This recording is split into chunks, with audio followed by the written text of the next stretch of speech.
할렐루야. 벌써 수요일입니다. 시간이 참 빠르죠. 벌써 10월이고 가을이고 벌써 수요일이고 이렇게 빨리 흘러가는 시간 속에서도 우리가 하나님 안에서 영적인 무게중심을 잘 잡고 세속에 물들지 않고 하나님의 자녀들, 하나님의 백성들로 살아갔으면 좋겠습니다. 오늘 함께 내가 주인 삼은 찬양하면서 예배로 나아가겠습니다.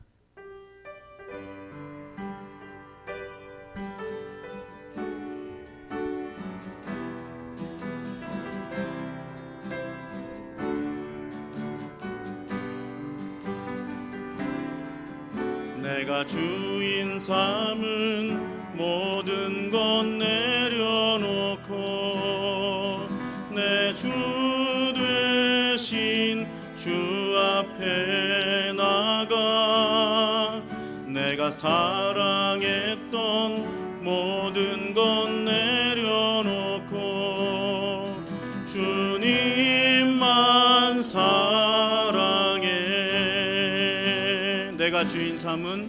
내가 주인 삼은 모든 것 내려놓고 내 주 되신 주 앞에 나가 내가 사랑했던 모든 것 내려놓고 주님만 사랑해. 주 사랑 거친 풍랑에도 깊은 바다처럼 나를 잠잠케 해. 주 사랑 내 영혼의 반석 그 사랑 위에 서리. 내가 주인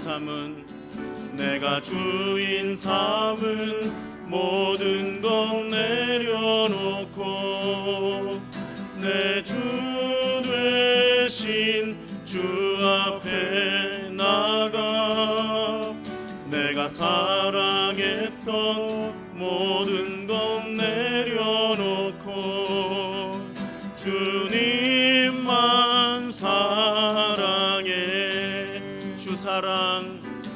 주 사랑 거친 풍랑에도 깊은 바다처럼 나를 잠잠케 해. 주 사랑 내 영혼의 반석 그 사랑 위에 서리. 주 사랑 거친 풍랑에도 깊은 바다처럼 나를 잠잠케 해. 주 사랑 내 영혼의 반석 그 사랑 위에 서리. 성령이 계시네. 성령이 계시네.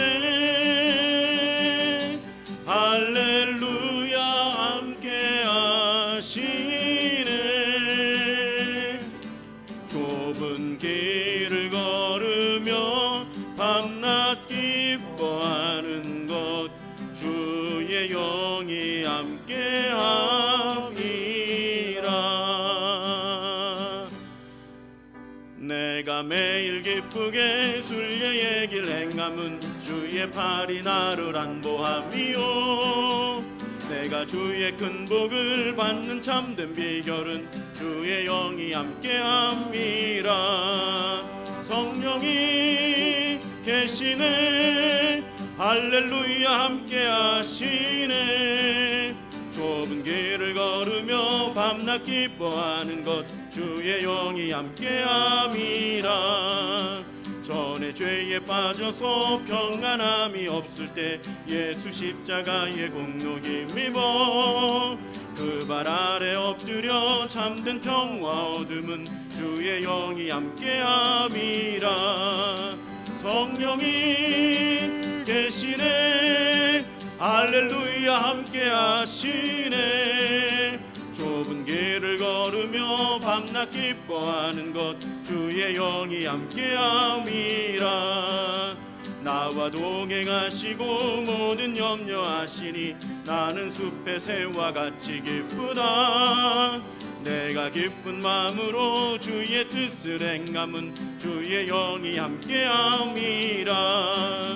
성령이 계시네 할렐루야 함께하시네. 좁은 길을 걸으며 밤낮 기뻐하는 것 주의 영이 함께함이라. 세상 모든 욕망과 나의 모든 정욕은 십자가에 이미 못을 박았네. 어두운 밤이 지나고 무거운 짐 벗으니 주의 영이 함께함이라. 성령이 계시네 할렐루야 함께하시네. 좁은 길을 걸으며 밤낮 기뻐하는 것 주의 영이 함께함. 세상 모든 욕망과 나의 모든 정욕은 십자가에 이미 못을 박았네. 어두운 밤이 지나고 무거운 짐 벗으니 주의 영이 함께함이라. 성령이 계시네 할렐루야 함께하시네. 좁은 길을 걸으며 밤낮 기뻐하는 것 주의 영이 함께함이라. 성령이 계시네 할렐루야 함께하시네. 좁은 길을 걸으며 밤낮 기뻐하는 것 주의 영이 함께함이라.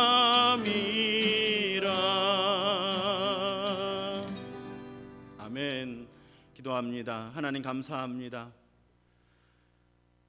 하나님의 영이 우리 안에 계십니다. 하나님의 영이 우리 안에 계셔서 우리와 세상 끝날까지 함께 하십니다. 그래서 우리가 성전입니다. 그래서 우리가 성전으로 거룩한 생각과 말과 행동으로 살아내야 합니다. 하나님, 그런 거룩함을 지켜나가는 사람들 되게 하여 주옵소서. 세속에 물들지 않게 하여 주시고 오직 우리 안에 계신 성령님의 이끄심을, 그 이끄심에 순종하며 살아가는 우리가 되게 하여 주옵소서. 오늘 예배드리며 우리가 더욱 그런 사람들로 빚어지게 하여 주옵소서. 오늘 말씀 듣고 찬양하고 기도하다가 내 몸과 마음의 연약함이 하나님의 은혜 가운데 치유받는, 회복되는, 새 힘을 얻는 그런 예배 되게 하여 주옵소서. 우리 구주 예수 그리스도의 이름으로 감사하며 간절히 기도드립니다. 아멘.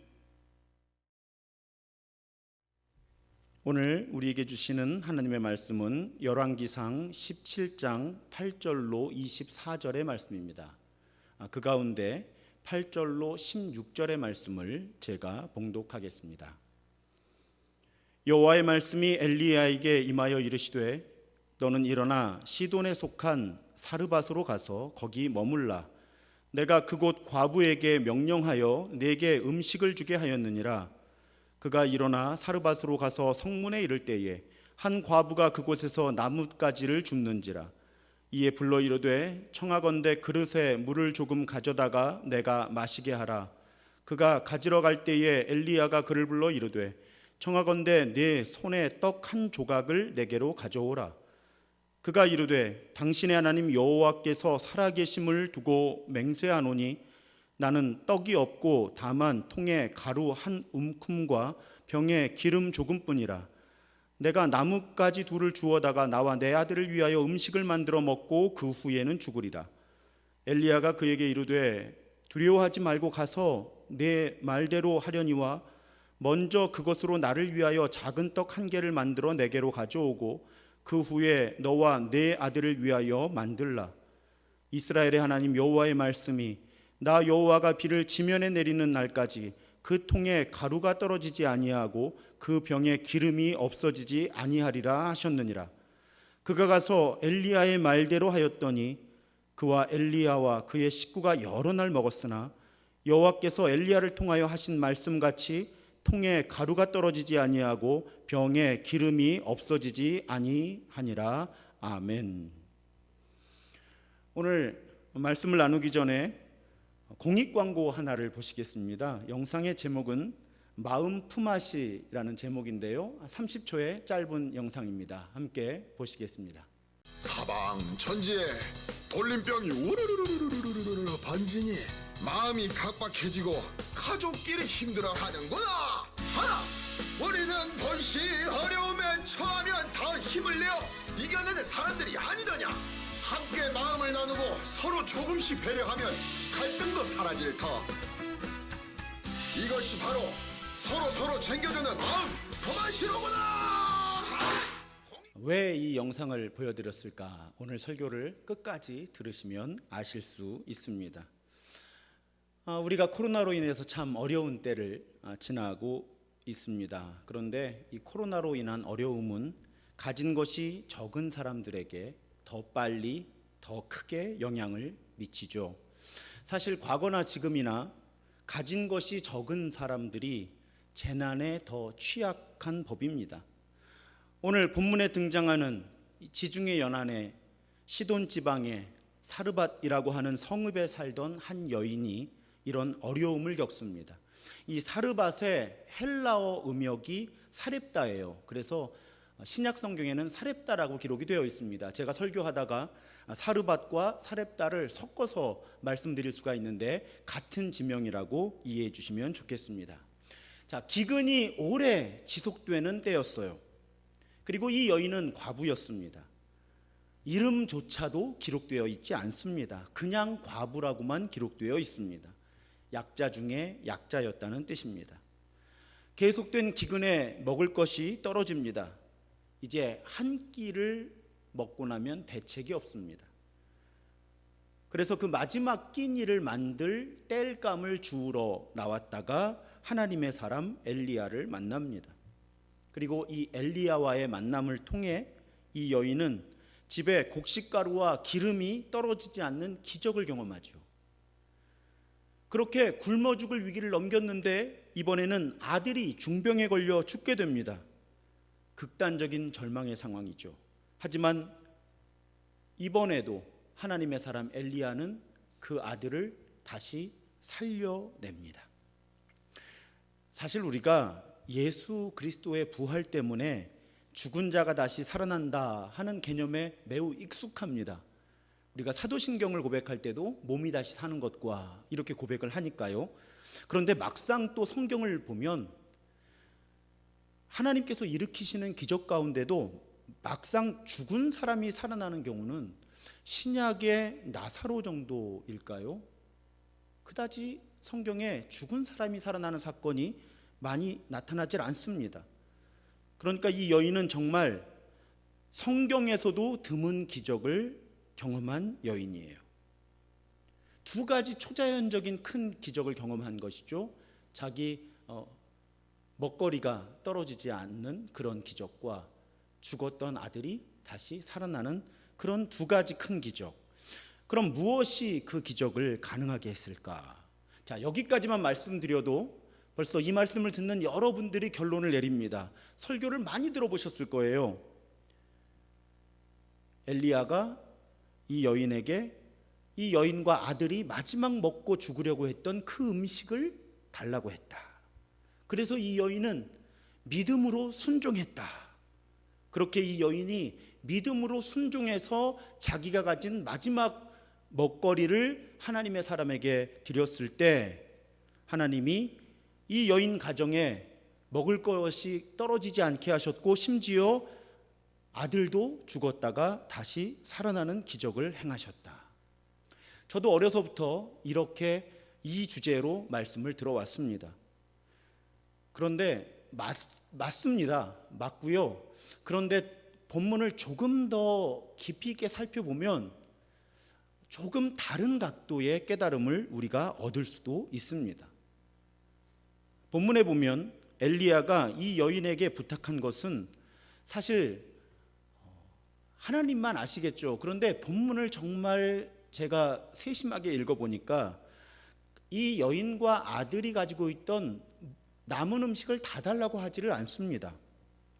떡 한 조각을 달라고 합니다.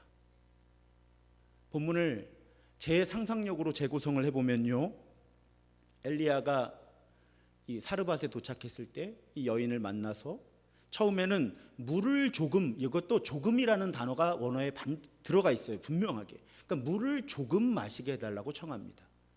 그래서 그 여인이 물을 준비하려고 할 때 엘리야가 기왕이면 물을 갖다 주면서 떡 한 조각이라도 먹게 해달라고 부탁을 한 것이죠.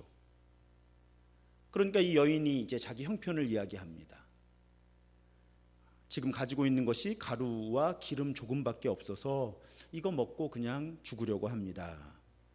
그때 13절과 14절에 엘리야가 이렇게 말하죠. 두려워하지 말고 가서 네 말대로 하려니와 먼저 그것으로 나를 위하여 작은 떡 한 개를 만들어 내게로 가져오고 그 후에 너와 네 아들을 위하여 만들라. 이스라엘의 하나님 여호와의 말씀이 나 여호와가 비를 지면에 내리는 날까지 그 통에 가루가 떨어지지 아니하고 그 병에 기름이 없어지지 아니하리라. 여러분, 이 장면을 보면 과연 이 여인이 정말 이 기근이 끝날 때까지 하나님이 가루와 기름을 떨어지지 않게 하실 거라는 믿음으로 이 행동을 했다는 근거가 매우 빈약합니다. 왜 그런가 하면요, 가장 중요한 단서는 이 여인이 시돈, 그러니까 이방 여인이었다는 거예요. 여호와 하나님에 대한 믿음으로 하나님의 예언자의 말에 순종했다고 보기에는 배경 자체가 이방 여인입니다. 이 여인은 엘리야의 하나님을 당신의 하나님이라고 고백을 해요. 본문에 보면 나의 하나님이나 우리 하나님이라는 표현이 본문에 등장하지를 않습니다. 게다가요, 집에 먹거리가 떨어지지 않는 기적을 경험했거든요, 분명히 지금. 그런데 이 여인은 하나님과 엘리야를 전적으로 신뢰하지는 못했던 것 같아요. 아들이 죽었을 때 이 여인이 엘리야를 원망하죠. 18절에 보면 여인이 엘리야에게 이르되 하나님의 사람이여 당신이 나와 더불어 무슨 상관이 있기로 내 죄를 생각나게 하고 또 내 아들을 죽게 하려고 내게 오셨나이까. 자, 자식을 잃은 이 엄마는 지금 엘리야가 찾아왔기 때문에 자기 아들이 죽었다고 항의하고 있는 거예요. 여러분 생각해 보세요. 사실은 엘리야를 만나지 못했으면 지금 마지막 남은 가루하고 기름 가지고 떡 만들어 먹고 그리고 굶어 죽었을 거예요, 벌써. 그런데 그 기적을 경험하고도 막상 아들이 죽으니까 당신이 나를 찾아왔기 때문에 내 아들이 죽었다라는 식의 항의를 하고 있는 것입니다. 비난을 하고 있는 거예요. 문맥상 내용을 상상해 보면 아들이 아플 때 중병이 걸렸는데도 엘리야에게 치유를 위한 기도를 부탁하지도 않았습니다. 그리고 엘리야가 아들을 살렸을 때, 다시 죽은 아들을 다시 살렸을 때 본문 마지막 24절에 이르러서야 비로소 여인이 고백을 해요. 24절에 보면 여인이 엘리야에게 이르되 내가 이제야, 여기 밑줄 그어야 합니다. 이제야 당신은 하나님의 사람이시오 당신의 입에 있는 여호와의 말씀이 진실한 줄 아노라 하니라. 그러니까 분명히 아까 엘리야에게 항의할 때 18절에서 엘리야를 하나님의 사람이라고 부르기는 했는데 그 하나님이 어떤 분이신지 엘리야가 어떤 사람인지 확신이 없었다는 거예요. 하나님의 사람 엘리야라고 부르기는 했는데 마지막 24절에 이르러서야 이제야 당신은 하나님의 사람이시오. 그러니까 아까 하나님의 사람이라고 엘리야를 불렀던 것은 정말 하나님이 어떤 분이신지 엘리야가 어떤 사람인지를 알지 못한 상태에서 불렀던 호칭이라고 우리가 추론을 해볼 수 있습니다.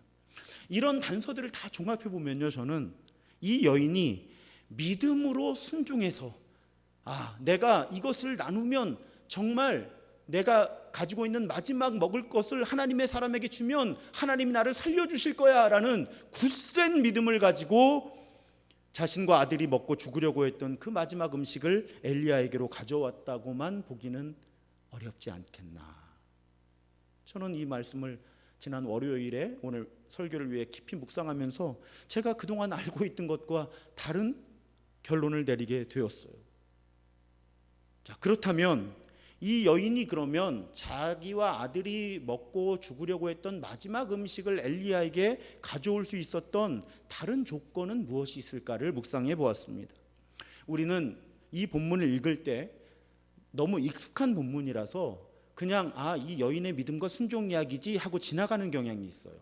그런데 본문을 자세히 살펴보면 이 여인만 굶어 죽을 수밖에 없는 불쌍한 과부가 아니고요, 엘리야가 얼마나 지금 취약한 상태였는지를 발견할 수가 있어요.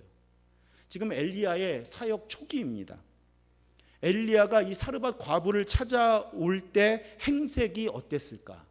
여러분, 오늘 17장 앞부분을 보면요, 엘리야는 기근이 든다, 가뭄이 온다는 것을 예언하고 그릿 시냇가라는 곳에 숨어서 사람도 아니고 까마귀가 물어다 주는 것으로 끼니를 이어갑니다. 그 형편이 어땠겠어요? 그러다가 가뭄이 길어져서 그 시내마저 말라버리니까 마실 물이 없는 거예요. 그러니까 하나님께서 사르밧에 가서 과부를 만나면 음식을 먹을 수 있을 거라고 길을 떠나게 하신 것입니다. 그런데 여러분, 제가 말씀을 묵상하는데 너무 이상한 거예요. 이 시대에 아무리 가뭄이 들었다고 해도요, 분명히 부자들이 많이 있었을 겁니다. 왜냐하면 성경에서 형편이 안 좋을 때가 어떤 때냐면 빈익빈 부익부가 극심했을 때가 형편이 안 좋아요. 그러니까 지금 하나님께서 기근을 주시고 이렇게 형편이 안 좋다는 건 분명히 빈익빈 부익부가 강화되어서 부자들이 많이 있었을 거거든요. 그럼 하나님이 엘리야를 정말 살리고 싶으셨으면 부잣집에 보내시면 돼요. 그리고 그 부자에게 먹을 것을 주게 하시면 엘리야가 풍족히 먹어도 남을 만큼의 먹을 것을 얻을 수가 있었겠죠. 그런데 하나님은 이 엘리야를 사렙다의 가난한 과부에게 보내셔서 고작 작은 떡 한 조각을 얻어 먹을 수 있을까 없을까 하는 상황을 만드신 거예요. 왜 하나님은 굳이 많은 부자 혹은 부자 아니더라도 중산층들도 있었을 텐데 그들에게 엘리야를 보내지 않으시고 이 가난한 과부에게 굳이 엘리야를 보내셨을까? 우리는 이런 결론을 얻을 수가 있습니다. 하나님은 엘리야에게 먹을 것을 주시느라고 사렙다 과부를 만나게 하신 것이 아니라 사렙다 과부를 살리시기 위해, 그리고 이 과부의 아들을 살리시기 위해, 그리고 이들에게 이스라엘의 하나님 여호와가 참 하나님이심을 알게 하시기 위해서, 그래서 엘리야를 사렙다 과부에게 보내셨다는 거예요. 사렙다 과부가 하나님의 사람에게 자신이 가진 마지막 음식을 나누어서 복을 받은 것은 그 사렙다 과부의 믿음과 순종 이전에 하나님이 이 사렙다 과부를 살리시고 하나님이 어떤 분이신지를 알게 하시려고 선행하시는 은총이죠. 이 사렙다 과부가 하나님이 어떤 분이신지 알기도 믿기도 전에 선행하시는 은총으로 하나님은 이 사렙다 과부를 살리시려고 엘리야를 보내셨다는 것입니다. 그러니까 이 본문에서 우리가 먼저 발견해야 하는 것은 이 과부의 믿음과 순종 이전에 하나님의 은혜인 거죠. 이 과부를 택하셔서 살게 하시려고 하나님의 사람을 굳이 거기까지 보내주신 하나님의 예비하신 선행하시는 은총, 그것이 사실은 이 이야기의 주제입니다. 그러면 이 여인에게서는 우리가 어떤 모범을 배울 수 있을까요? 이 여인도 모범이 돼요. 왜냐하면 예수님이 직접 언급하셨거든요. 그 시대에 그렇게 과부가 많았는데 하나님은 하나님의 사람을 딱 찍어서 이 여인에게 보내셨다. 그럼 이 여인에게서 우리가 어떤 것을 배울 수 있을까? 저는 믿음과 순종, 그 믿음과 순종 안에 있었던 다른 요소를 오늘 여러분들과 함께 찾아보고 싶어요. 자, 하나님의 사람이 자기를 찾아왔어요. 그럴 때 이 여인은 그 하나님의 은총에 자신이 할 수 있는 최선의 반응을 한 것입니다. 저는 그 반응이 무엇일까를 깊이 묵상하는 가운데 이런 깨달음을 얻었어요. 믿음과 순종 이전에 이 과부는 나그네를 환대하고 자신이 가진 것을 나눌 수 있는 동정심이 있었다는 거예요. 가치 없는 사람들끼리에 연대하는 마음이요, 서로 돕고 살고자 하는 마음, 그 마음이 이 여인에게 있었다는 것입니다. 한번 이 장면을 다시 묵상해 보죠. 자기도 아들하고 마지막 먹고 죽을 것밖에 없는데 지금 이 동네에 처음 보는 나그네가 나타난 거예요. 그래서 떡 한 조각만 달라 그래요. 그걸 주면 기근 속에서도 계속 먹을 수 있는 것을 하나님이 주시겠다는 거예요. 그 사람이 믿는 신이 주겠다는 거예요. 정말 그런 일이 일어날 것인가에 대한 확신에 차서 이 여인이 그 행동을 했다기보다는요, 이 여인은 어차피 자기하고 아들도 이걸로 떡 만들어 먹고 나면 어차피 죽을 목숨인데 지금 내 앞에 있는 나그네도 떡 한 덩어리가 없어가지고 지금 굶고 있는 사람이거든요. 물 한 모금만 달라고 하는 사람이거든요. 지금 굶주린 나그네하고 내가 가지고 있는 이 별것 안 되는 먹을 거지만 나눠 먹는 것이 더 낫겠다는 생각을 이 여인이 한 거죠. 왜냐하면 하나님의 보편적인 뜻이거든요. 나그네를 환대하는 것. 이 여인은 하나님의, 우리 교인들은 이제 이 용어를 다 아셔야 돼요. 일반 은총, 선행하시는 은총 가운데 지금 하나님을 믿고 순종하겠다는 마음보다도요, 내 앞에 먹을 것이 없는 한 나그네를, 나도 이거 먹고 나면 먹을 게 없지만 그걸 나누어서 먹고 함께 조금이라도 더 생명을 이어가려고 하는 그 마음이 있었고 그 마음대로 실천했다는 것입니다. 자기도 사회적인 약자면서 다른 사회적인 약자를 도운 거죠. 고아, 과부, 나그네가 사회적 약자잖아요. 근데 지금 나그네와 과부가 만난 거잖아요. 같은 사회적 약자끼리 서로 도와준 거예요.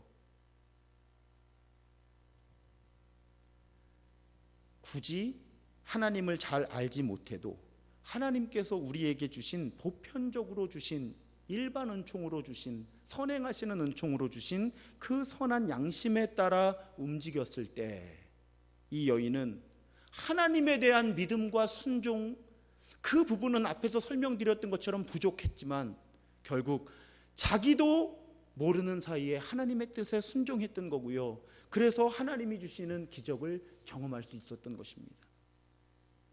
여기에 이 여인에게 일어났던 신앙의 역설이 존재해요. 잘 들어보세요.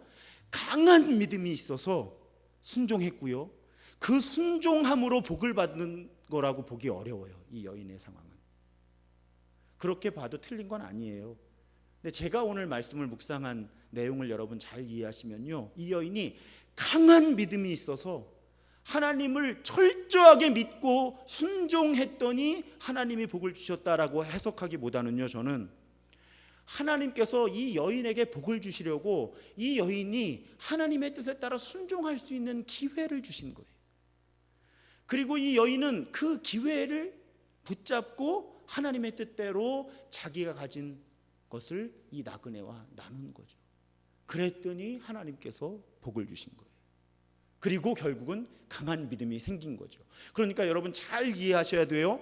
강한 믿음이 있어서 복을 받았다기보다는 하나님께서 주신 순종의 기회에 작은 믿음으로 순종했더니 하나님이 복을 주시고 결국 강한 믿음까지 갖게 하시더라는 거예요.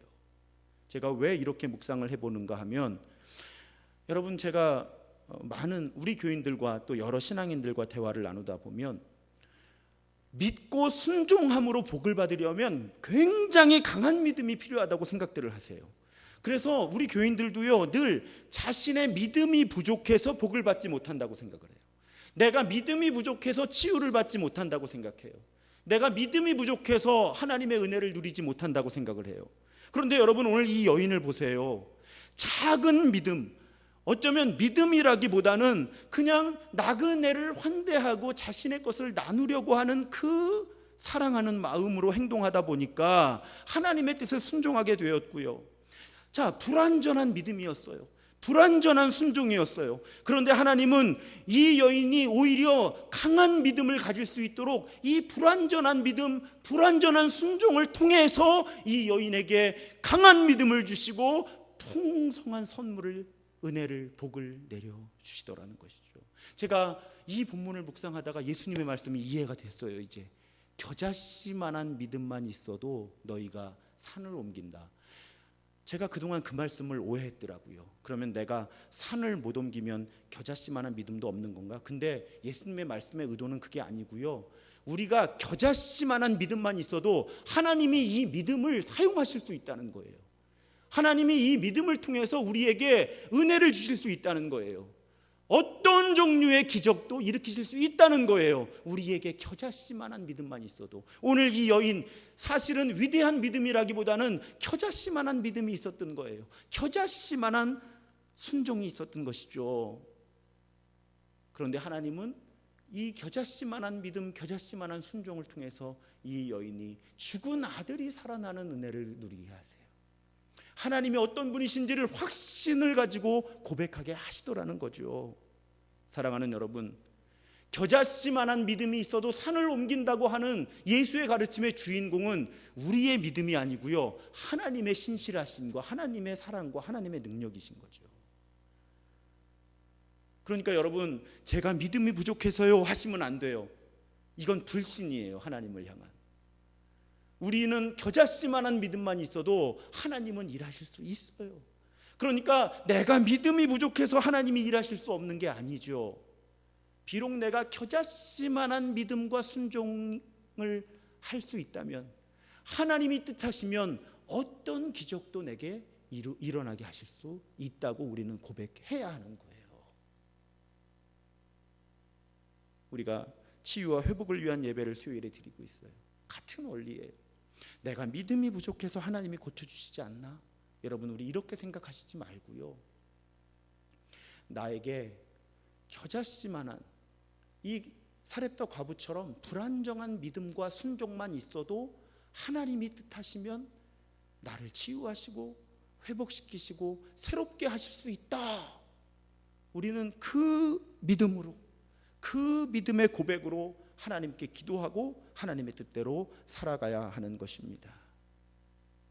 그래서 오늘 이 말씀을 묵상하는데요, 이 여인의 믿음이 오히려 불완전한 믿음, 불완전한 순종이라고 하는 깨달음이요, 저에게 큰 위로와 소망이 되었어요. 우리가 이 여인처럼 대책 없이 절망스러운 상황에 놓일 때가 있잖아요. 기근 때문에 굶어 죽을 형편이 되었던 이 여인의 가정처럼 우리도 갑자기 찾아온 삶의 어려움 때문에 문자 그대로 죽을 지경에 놓일 때가 있잖아요. 대책이 없을 때가 있잖아요. 믿음으로 극복해 보려고 하는데 실제로 내 안에, 우리 안에 믿음이 그렇게 강하지 못해서 당혹스러워할 때가 있잖아요. 지금 상황을 버티고 견뎌 이겨낼 만한 그 믿음, 그 힘이 나에게 없음에 좌절할 때가 있잖아요. 그런데 우리 하나님은 그런 우리를 책망하지 않으세요. 상황을 회복시킬 수 있는 기회를 주시는 거예요. 그 기회를 붙잡는 데는요, 강한 믿음도 필요 없더라고. 오늘 이 사렙다 과부를 보니까요. 그저 우리 안에 하나님께서 주신 기본적인 양심과 우리에게 하나님이 그동안 알게 하신 하나님의 성품, 하나님의 뜻, 그 뜻에 따라서 작은 나눔, 작은 실천을 하면요, 때로는 하나님을 신뢰하지 못하고 이해하지 못하고 하나님을 원망해도 하나님은 묵묵하게 우리를 회복시키시는 하나님의 프로그램을 진행하시더라는 것이죠. 그래서 아까 그 공익광고를 보여드린 거예요. 자, 사방 천지에 돌림병이 우르르르르르 번지니 마음이 각박해지고 갈등만 늘어나는구나. 그게 우리의 모습이잖아요. 허나 우리는 본시 어려움에 처하면 더 힘을 내어 이겨내는 사람들이 아니더냐. 함께 마음을 나누고 서로 조금씩 배려하면 갈등도 사라질 터. 이것이 바로 서로 챙겨주는 마음 품앗이로구나. 사랑하는 여러분, 모두가 어려울 때 이 사렙다 과부를 묵상했으면 좋겠습니다. 불완전한 믿음, 불완전한 순종도 하나님께서 사용하셔서 놀라운 일을 일으키시는 그 하나님, 그 하나님이 우리 하나님이시잖아요. 모두가 어려운 이때에 오히려 서로 더 마음을 열고요, 서로 더 챙겨주고 보듬어주고요, 혹시 내가 나눌 수 있는 것이 있다면 작은 거라도 서로 나누면서 이 어려움을 함께 감당해 나가면, 마음 품앗이를 실천해 나가면 하나님은 사렙다 과부의 그 불완전한 믿음과 순종을 통해서도 큰 역사를 일으키신 바로 그 하나님이 우리를 살게 하실 것이에요. 우리를 살게 하시고 버티게 하시고 견디게 하시고 이겨내게 하실 줄로 믿습니다. 사랑하는 여러분, 하나님께서 내 삶에 이루시는 치유와 회복과 새롭게 하시는 은혜를 경험하기 위해, 기적을 경험하기 위해 가장 필요한 일은 바로 지금 내가 할 수 있는 착한 일을 하는 거예요. 하나님 뜻에 합당한 착한 일. 오늘 사렙다 과부처럼 오늘도 하나님은 우리에게 그런 착한 일을 할 수 있는 기회를 주십니다. 하나님이 기회를 주실 때 붙들고 작은 믿음, 작은 순종을 통해서 하나님의 놀라운 은혜를 경험하는, 치유와 회복과 새롭게 하시는 은혜를 경험하는 우리 모두의 기도와 삶이 되기를 주님의 이름으로 축원합니다. 전능하신 나의 주 하나님은 함께 찬양하고 기도하겠습니다.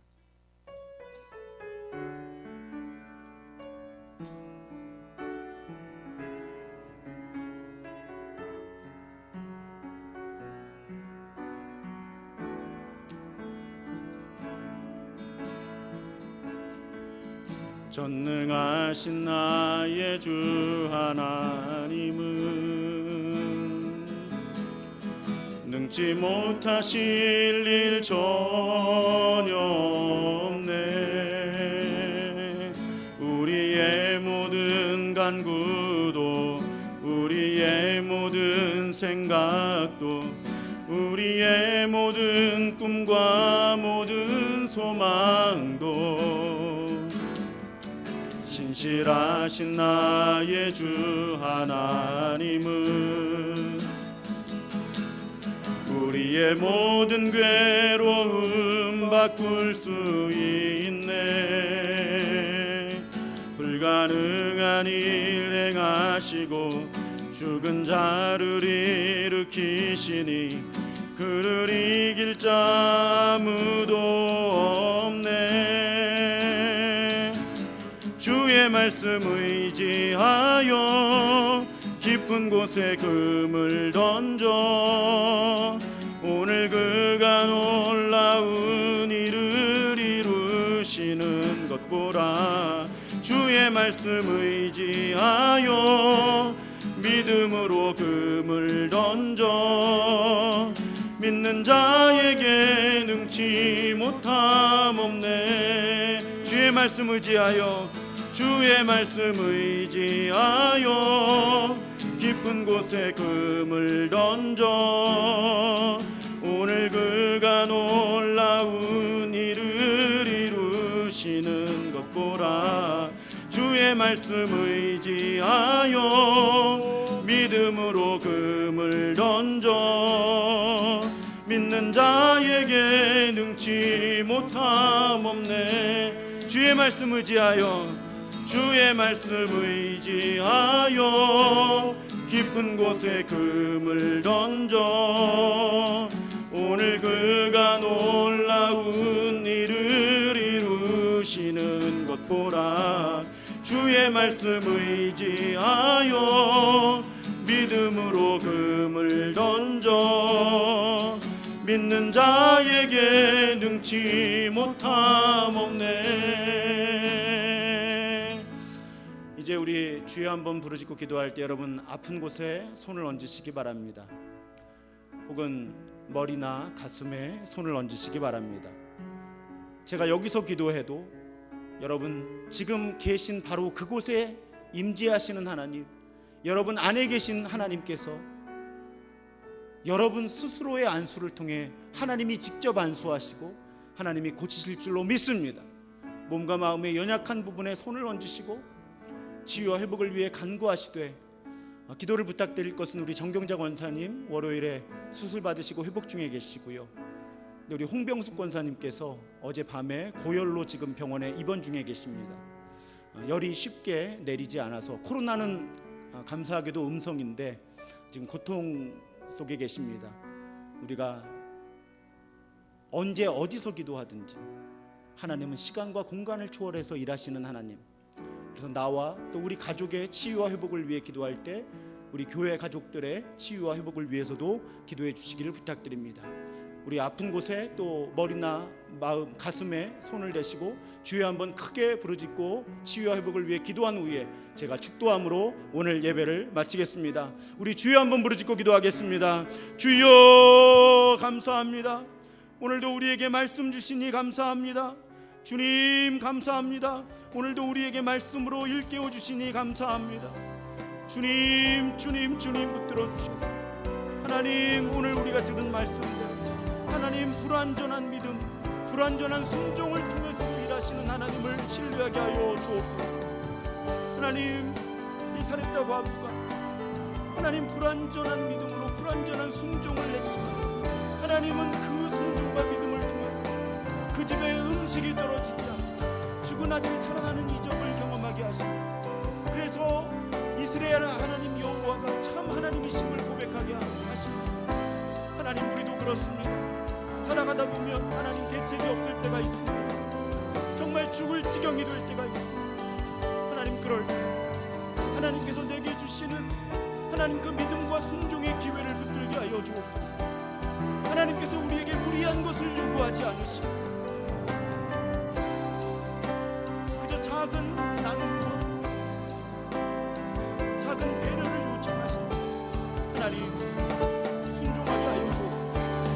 그렇게 우리가 작은 믿음, 작은 순종으로 하나님께서 주시는 그 은혜의 기회에 반응할 때 하나님은 우리에게 때로는 감당할 수 없고 상상도 할 수 없었던 큰 은혜를 주시는 하나님이심을 오늘 말씀을 통해 새롭게 발견하고 고백하고, 하나님 우리로 하여금 늘 하나님의 은혜에 믿음으로 반응하는 사람들 되게 하여 주옵소서. 믿음이 강해야만, 무리한 순종을 해야만 하나님의 은혜를 주시는 하나님이 아니라 아주 작은 믿음, 작은 순종에도 기적을 이루어 주시는 하나님이심을 오늘 말씀을 통해 발견합니다. 하나님 내 연약한 믿음을 통해서, 내 연약한 순종을 통해서도 하나님은 하나님의 뜻을 이루시는 하나님이시고, 하나님 이 시간 기도하는 나를 우리를 불쌍히 여기시고 주께서 치유하여 주시옵소서. 회복시켜 주시옵소서. 낫게 하여 주시옵소서. 새 힘을 얻게 하여 주시옵소서. 주님 붙들어 주시옵소서. 주님 붙들어 주시옵소서.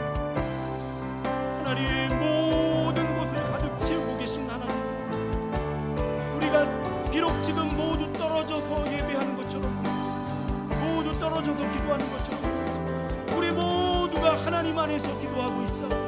우리 모두가 우리 안에 계신 성령을 통하여 기도하고 있어. 하나님 이 시간에 시간과 공간을 초월하여 역사하시는 주께서 우리를 고쳐주시옵소서. 우리를 만져주시옵소서. 회복시켜 주시옵소서. 낫게 하여 주시옵소서. 새 힘을 더하여 주시옵소서. 주님 겨자씨만한 믿음으로 기도합니다. 겨자 겨자씨만한 믿음으로 기도해. 하나님은 산을 옮기시는 하나님이시오.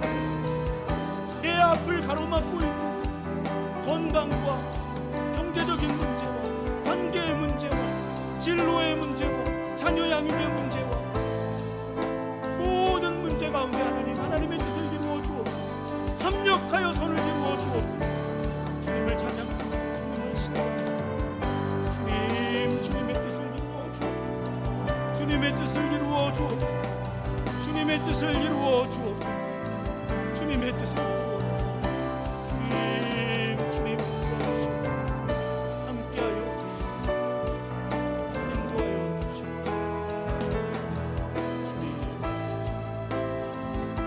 함께하여 주시옵소서.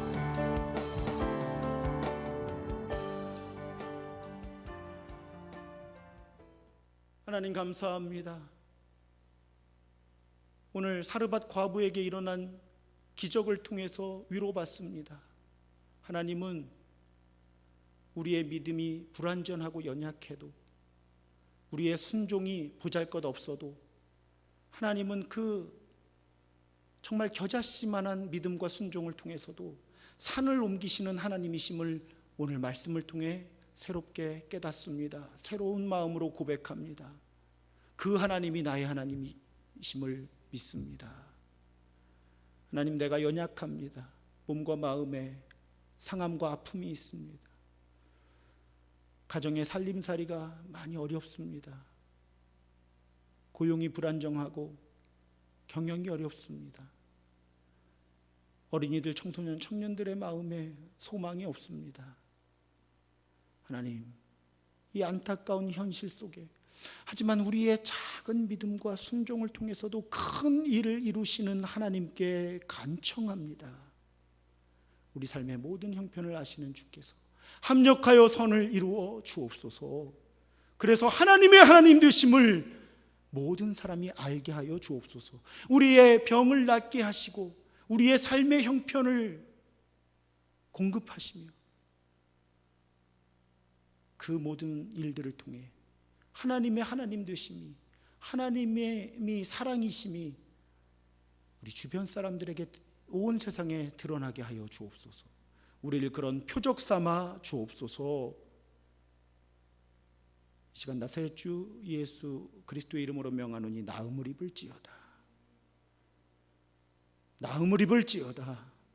새 힘을 얻을지어다. 주님,